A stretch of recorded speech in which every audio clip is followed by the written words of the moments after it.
أصدقائي المشاهدين متتبع بين سبورتس، أهلا وسهلا ومرحبا بكم. هكذا هي الأجواء تصلنا من استاد سبيرز توتنهام في مباراة الدورة الرابعة للإف إي كاب لموسم 23-24. 5 انتصارات لسبيرز، 3 على سكور 1. يهرب ووكر، العقدة اتحلت في وقت الكلام، ولكن اوفسايد. تسلل، العقدة ما زالت. لا لا لا لا لا لا, لا. عندك عقدة، عندك 1 من الصورة اوفسايد. تسلل، خرج مانشستر سيتي. لحظة والله كرة الشعب يقرأ ويطلع عليه نادي توتنهام. التحذير، ضاعت المحاولة. يرجع السيتي سعيداء بانتظار الخواتيم فقط بعد 20 عام. خطيرة والدفاع سنين 3. التسديدة ممتازة والحارس توتنهام بثلاثية نظيفة عن طماكن وبنقص عددي. حال درس يتقرى والكرة حلوة ولكن طويلة. شباب حتى الكرة حلوة مشات على طريقة جوليان ولكن الدفاع. ترجع كرة ممتازة. فما الأهداف في الملعب الجديد توتنهام 2018 في استاد ويغان. الركنية لفريق توتنهام أمام سبيرز يسجلون الحضور. هزايم استاد ويمبلي في الفودان. شعب قوة العوبة في ظهر الدفاع لو هربت. ووكر رجع كرة ممتازة من كوفاشيتش والدفاع.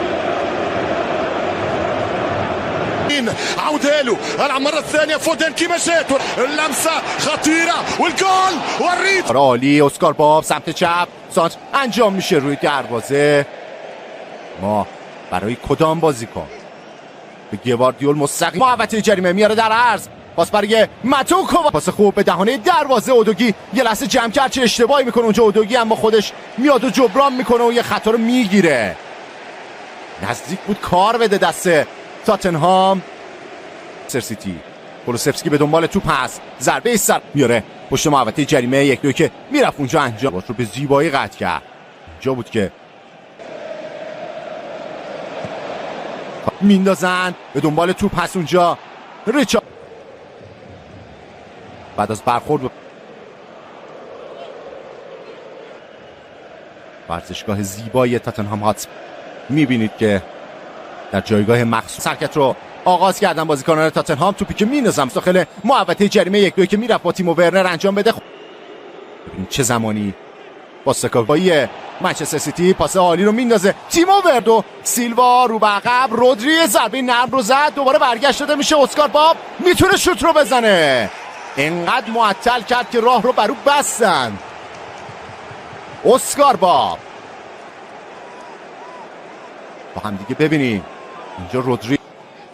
اینم لحظه ای بود که شه زمین توپ رو در اختیار داره. یه پاس کاتبک، ضربه‌ای که میزنه اونجا فیل فودن. توپ از کنار دروازه خطرناک به بیرون میره. 6 دقیقه زمان تلف شده برای نیمه اول اعلام میشه. فیکاپ 3 دیدار دیگر هم برگزار شده.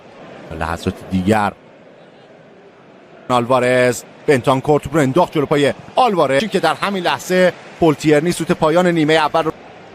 کوین دی بروینه هم بلند شده و داره گرم میسونه به کوواچیچ. یه پاس تو در رو میندازه اونجا، پوشش میده در عرض. برناردو سیلوا یه پاس رو میندازه برای فودن. پسن اسکار باب سانت روی دروازه، یه موقعیت، ضربه ای که میزنه. چه تکلی زد اونجا میکی فاندفن.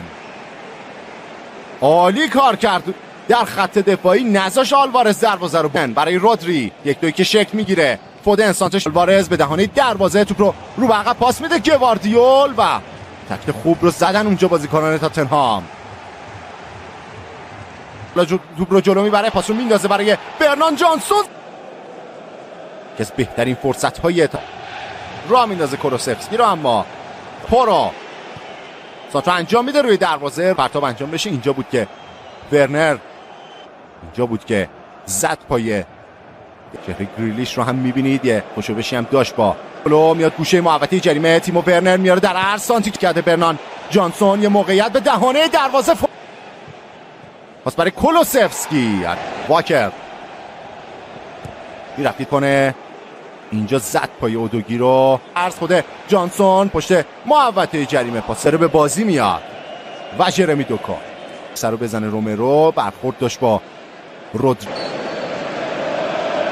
ضربه خطا رو بالا میرفت که به توپ برسه، سر میخوره گوشه زمین و چپ توپ رو ارسال میکنه روی دروازه. دروازه ازرو پورو سانت بلندش روی دروازه خیلی جانسون ارسال روی دروازه برمیگرده سانت روی دروازه یه لحظه اشتباه ببینیم اینجا اومد توپ رو جمع بکنه از دستش رها شد سانت روی دروازه و پادری پاس برای اینجا بود که زد پای فودن پای فندفن ببینیم توپ کورنر میره یا نه یه فقط تعادل فندفن رو به هم زد کوین دی بروینه محوطه جریمه اودوگی یه سر توپ زد من برای جرمی دوکا در مقابلش پورو حضور داره رو جلو میبره سانتی که میاره روی دروازه توپ رو برفش رفته تکل عالی از کریستیان رومرو اما یک اودوگی برناردو سیلوا سانت از برناردو سیلوا یه سر توپ قشنگ توپ میرسه به فودن پاس روی دروازه اشتباه میکنن اونجا یه ضربه و که جمع میکنه ویکاریو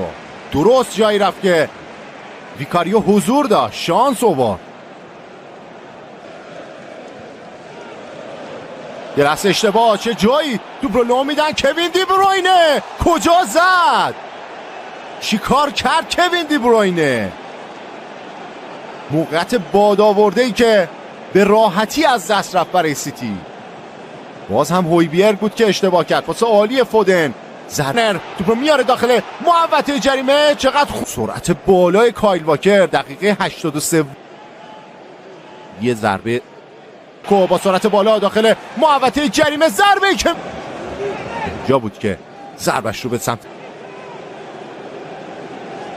توپ در اختیار دی بروینه هست یه موقعیت ضربه ای که زده دقیقه سانچو بلند روی دروازه یه لحظه اشتباه و گل گلو میزنه ناتاناکه چه دقیقه دروازه تاتنهام باز شد حالا حساب کار 1-0 به سود منچستر سیتی هست یک گل بی‌نظیر اعتقاد دارن که خطا بر روی ویکاریو باید اعلام می‌شده اما نظر